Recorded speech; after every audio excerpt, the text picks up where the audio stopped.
Dear Patriots, before the news starts, please subscribe to our patriotic channel by clicking the subscribe button. Give us a thumbs up to this video. Don't forget to leave your opinion below in the comments section. Share the news on Facebook and Twitter so you friends see it. Thank you. 3 Republican women just defeated Beyonce as the most admired people in the world. Liberals love to pat themselves on the back and claim the moral high ground over Republicans, despite the fact that they support abortion and welcome the degradation of America's cultural values in the name of tolerance and diversity. Loudmouth liberal politicians, media figures and celebrities like to consider themselves to be respected, although they just received a jolt when a recent poll shows that more and more conservative public figures are increasingly being respected instead. Nonpartisan research group Gallup recently put out its annual list of the people who are most admired by Americans.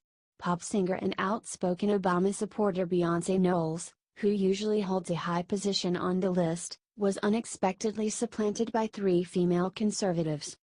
Ahead of Beyonce on the list were George W. Bush's former National Security Advisor Condoleezza Rice, current First Lady Melania Trump and current U.S. Ambassador to the United Nations Nikki Haley.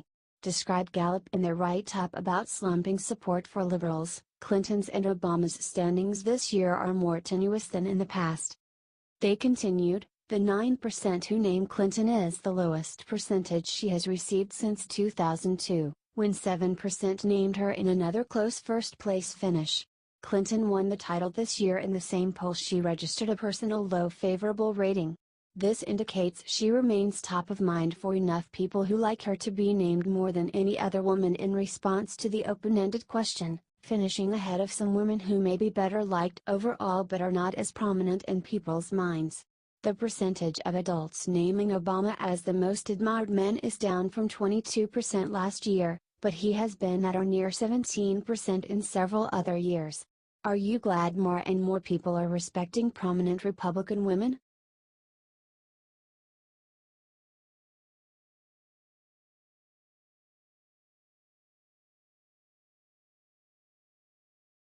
CNN tries to get President Trump kicked off Twitter, it backfires miserably.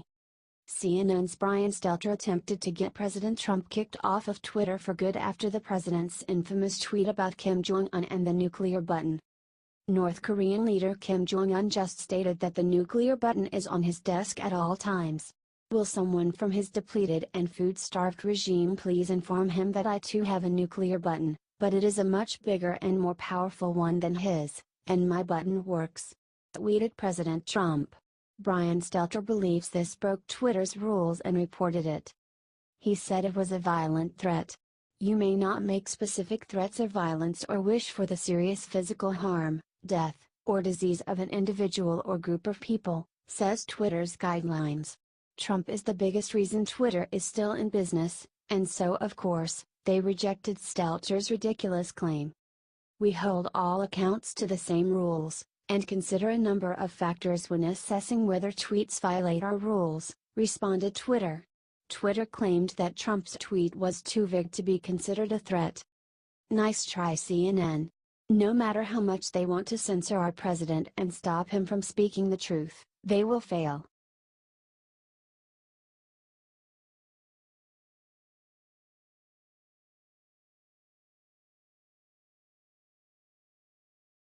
MSNBC falls for fake news story about Trump watching the Gorilla Channel for 17 hours a day. A Twitter account decided to write a fake excerpt from Wolf's new anti-Trump book Fire and Fury. It accused Trump of demanding that his White House staff find him the Gorilla Channel that he watches for 17 hours a day. The excerpt was supposed to be a joke, and over-the-top ridiculous. Unfortunately, thousands of liberals fell for it.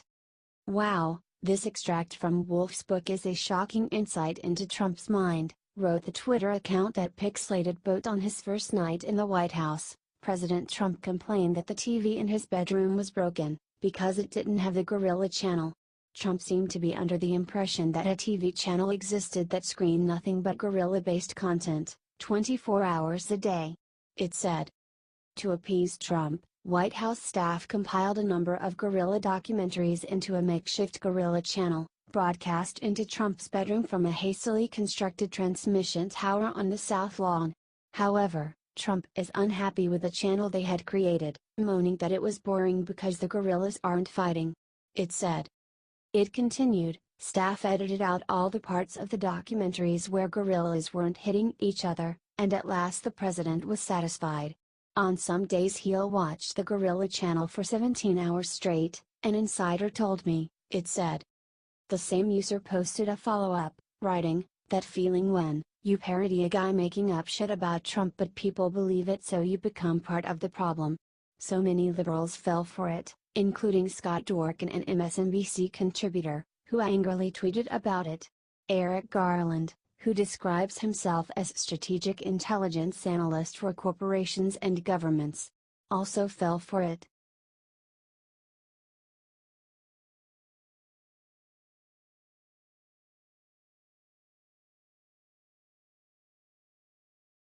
Meghan McCain crushes vhosts for saying Trump can't be president because his father had Alzheimer's. The ladies of The View tried to diagnose President Trump with a mental condition because they don't like his way of thinking and talking. They were discussing the newest tabloid garbage book against Trump, Fire and Fury, when they brought up the fact that Trump's father had Alzheimer's disease. We know that Trump's father died after having Alzheimer's for 6 years, said Hostin. The implication is that President Trump has it as well. We're gonna talk about that because he's reportedly unraveling over this. He's yelling at staffers, he can't stop watching all the bad press about him, he repeats these terrible things people say about him over and over again, claimed Behar without evidence. They continued to talk about Trump and his father, who died in 1999. Connecting the death to President Trump. I'm sorry, do any of us have a medical degree, though? Said Meghan McCain finally. This is an ambiguous area, self-diagnosing, we're not doctors. And again, there's a lot of bigger problems that are going on, and diagnosing our president's mental health, we're not doctors, we're talk show hosts. Said McCain. Are you sick of the fake news media constantly trying to diagnose the president with mental health diseases?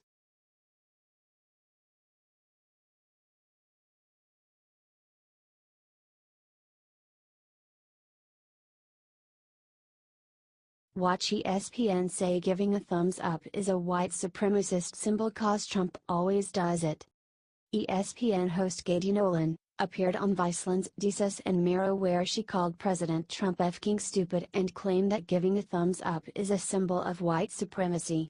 I just found what this means, she said, holding her thumbs and index finger together to make the OK symbol.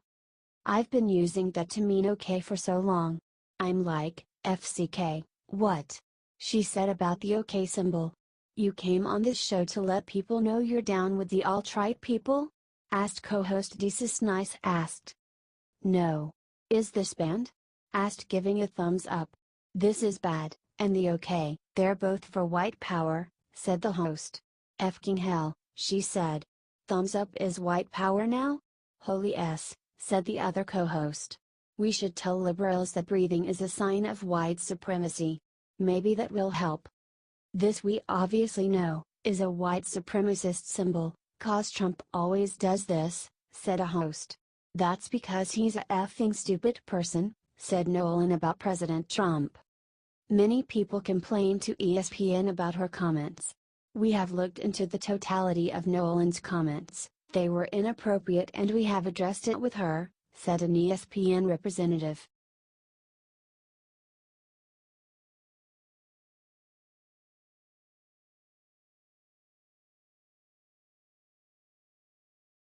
We are talk show hosts, Meghan McCain destroys Whoopi for trying to diagnose Trump's mental health. One of the most absurd development in liberals and establishment conservatives' non-stop smear campaign against Republican President Donald Trump is how they are now trying to delegitimize the successful former businessman by claiming that he has mental problems. In recent days, a slew of left-wing media figures have used their TV pulpits to play armchair psychiatrist and diagnose the president's psychological state, despite the fact that they are all entirely unqualified to do so. On The View, conservative Meghan McCain scolded Whoopi Goldberg and her other liberal co-hosts when they, too, attempted to diagnose Trump. Said Joy Behar on the ABC show, discussing the new book Fire and Fury, "I have said from the beginning, I think he, President Trump, has short-term memory loss. He says it and the next minute he says it again." Paula Faris admirably checked her, saying, "How often do a lot of us do that? I have short-term memory loss." Undeterred Joy, however, continued, snapping, "You don't understand what it is if you say that. What it is, I say to you, do you like my jacket? It's really cute, I bought it at Bergdorf. Then you say something. I go, do you like my jacket? It is really cute. I bought it at Bergdorf. That's what short-term memory loss is." This is when McCain jumped in and chided them, saying, "So do any of us have a medical degree though? I mean, we're not doctors." Replied Behar, "I don't need a medical degree for what I just said." Hit back McCain, "You're diagnosing. This is another ethically ambiguous area, self-diagnosing. We're not doctors. And again, there's a lot of bigger problems than proverbial proof about things that are going on. And diagnosing our president's mental health." Lied Behar, "We're not diagnosing." Answered Meghan, "We're not doctors. We are talk show hosts." Chimed in Sunny Hostin, "If this is true, I don't think it's a stretch when you know the facts that his father had Alzheimer's for 6 years and then died. And that's one of the problems that we have in terms of the review of our presidents. The president is not mandated to have a medical exam."